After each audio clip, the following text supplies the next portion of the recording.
Hello, my sweet friends. Come on in, grab your coffee or your sweet tea, and get comfortable, because Miss Margaret is about to tell you the craziest, most jaw-dropping, and most satisfying true story you have ever heard in your whole life. If you're new here, my name is Margaret Thompson. I'm 68 years old. I live in a little yellow house with blue shutters in a small town in Tennessee, and this channel is called Granny's Real Life Stories, where nothing is fake, nothing is scripted, and the karma is always delicious. Before we start, do me 3 quick favors. Hit that red subscribe button and join our little family. Turn on the bell so you never miss a story. And comment "I am watching from" and your location down below. I read every single one and give shout-outs. Today's shout-out goes to Linda from Texas, Sarah from Ireland, and Maria from the Philippines. You'll make my day every single time. Now, let's get into it.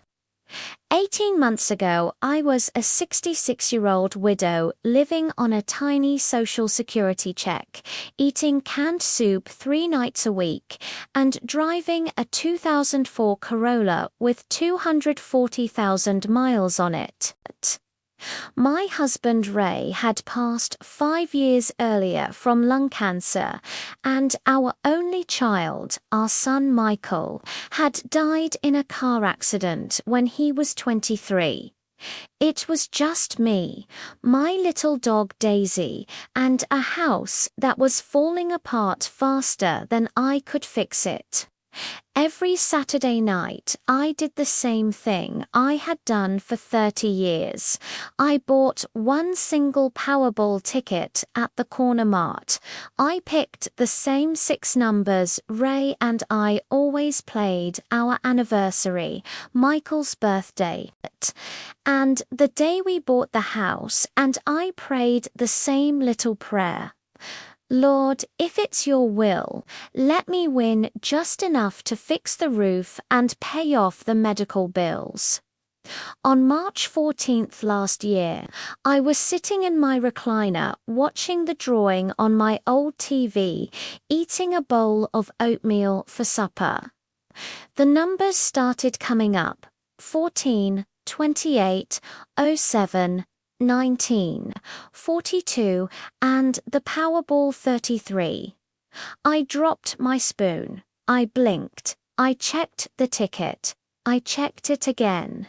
I checked it a 3rd time with my reading glasses on. I had matched every single number. $127 million. The biggest unclaimed jackpot in Tennessee history. I sat there in that recliner until 3 o'clock in the morning, just staring at the ticket, shaking like a leaf. At 6 a.m., I drove to the lottery office in Nashville with the ticket in a Ziploc bag inside my bra, because that's what the internet said to do.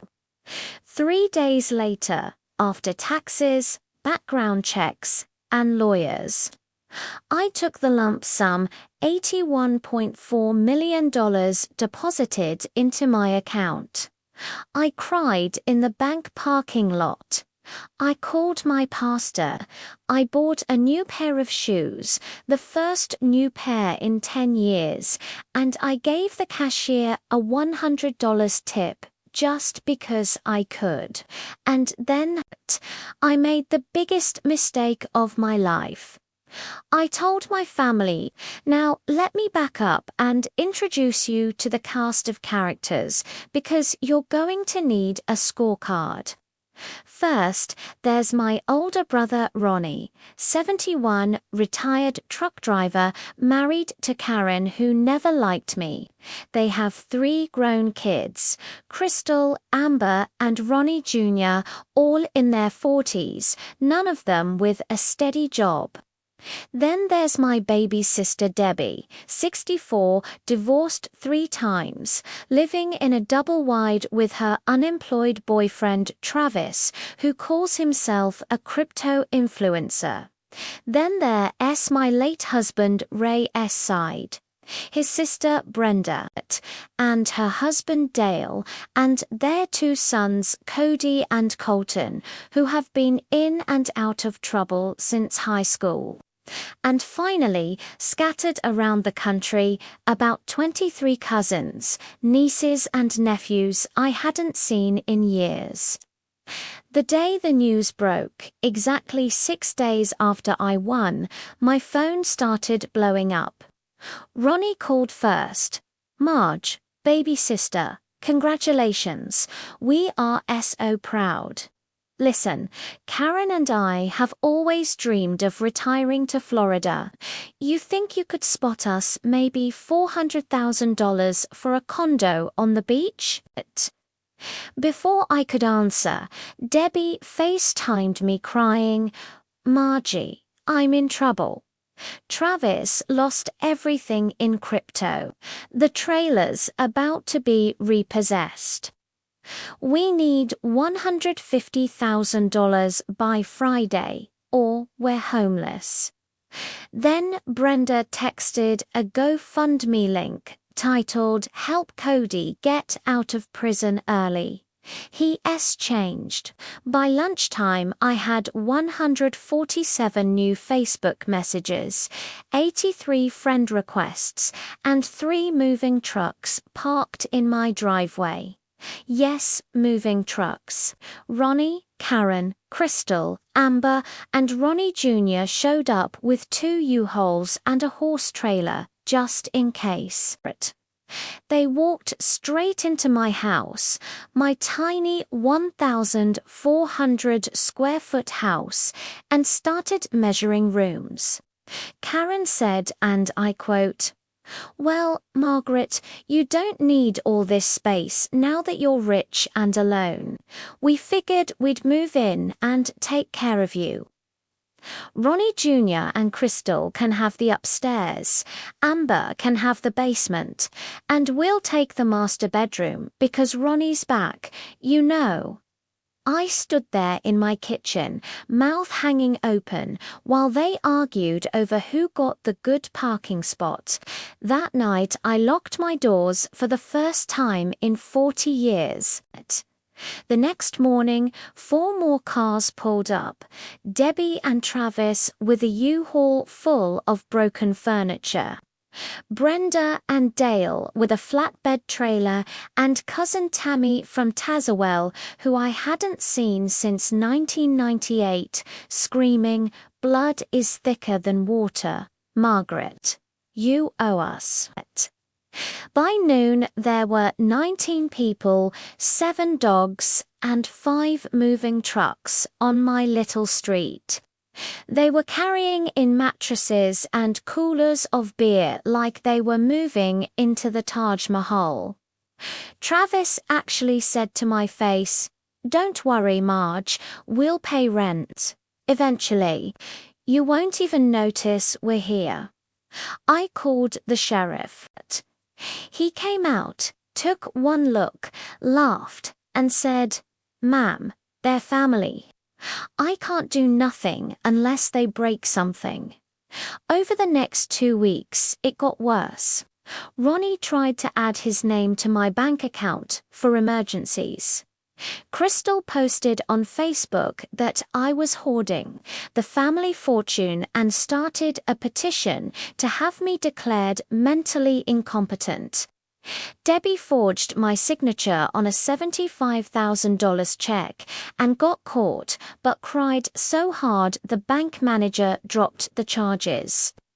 I was trapped in my own home with people who treated my winning like it was community property. I stopped answering the door. I ate saltine crackers and peanut butter in my bedroom while they partied in my living room. And that's when I remembered something Ray used to say, Margaret, money doesn't change people. It just makes them more of who they already were. He was right. 3 weeks after winning, I did the smartest thing I have ever done.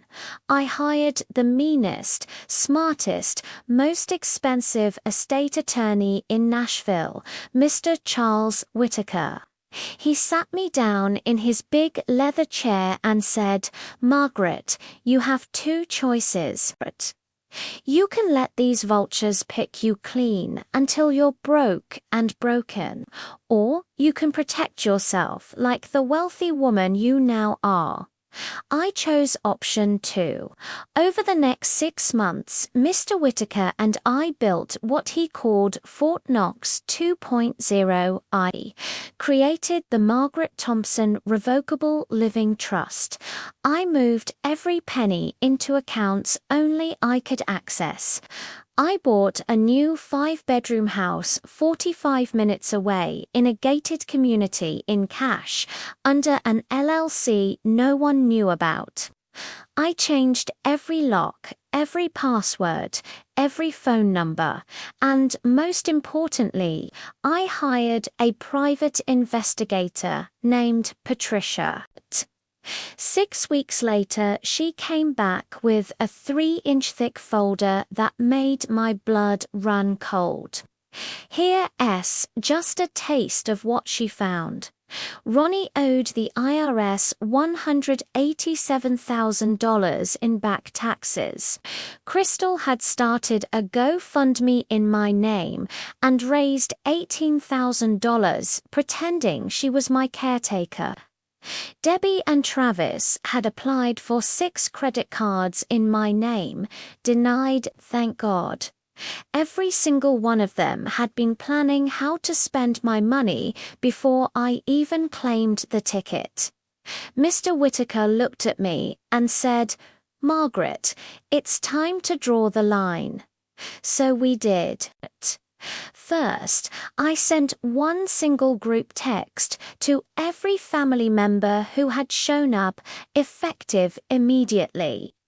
I am going no contact for my health and safety. Any further contact will be considered harassment. God bless you all. Then I blocked every number. Next, Mr. Whitaker sent every single person a certified letter that said, cease and desist all contact with Margaret Thompson. Any attempt to enter her property will result in trespassing charges. Then I quietly moved into my beautiful new gated home with Daisy, my new furniture, and a peace I hadn't felt in years. I left the old house exactly as it was, lights on timers, mail held, so they thought I was still there. Finally, 6 months to the day after I won, I filed lawsuits against every person who tried to steal from me. Crystal for fraud and identity theft. Debbie for check forgery, Ronnie for attempted financial exploitation of a senior, and trespassing charges on anyone who stepped foot on my old property after the letters. The day the sheriff served the papers, my phone lit up again, but this time with apologies, tears, and begging. I didn't answer a single call. 18 months later, here's where everybody is. Ronnie and Karen lost their house to the IRS. They now live in a 1-bedroom apartment and hate me. Crystal's GoFundMe fraud case is still pending. She works the night shift at Waffle House. Debbie and Travis were evicted. Last I heard, they're living in his mother's garage. And me. I sold the old yellow house and donated every penny to start the Raymond and Michael Thompson Memorial Scholarship for kids who lost a parent. I traveled the world first class. I bought a beach condo. I started a cat rescue. We've saved 127 cats so far, one for every million. And every month I write one big check to St. Jude Children's Hospital because no child should ever lose a parent like I lost my Michael. The family that tried to move in, they all hate me now.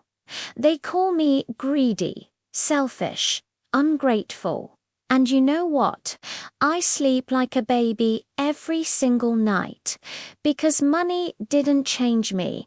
It just showed me who they really were and gave me the power to choose peace over people who didn't actually love me. So if you just came into money or you redreaming of it, learn from Miss Margaret. Get a lawyer the day you win. Never ever tell family the real amount. And peace is worth more than any dollar amount. If this story helped you, please hit that like button. Comment I'm watching from and your location. I read them all. And subscribe because next week I'm telling the story of the preacher who tried to marry me for my money and how that turned out. This is Margaret reminding you, money doesn't buy happiness, but it sure buys peace and quiet. God bless y'all.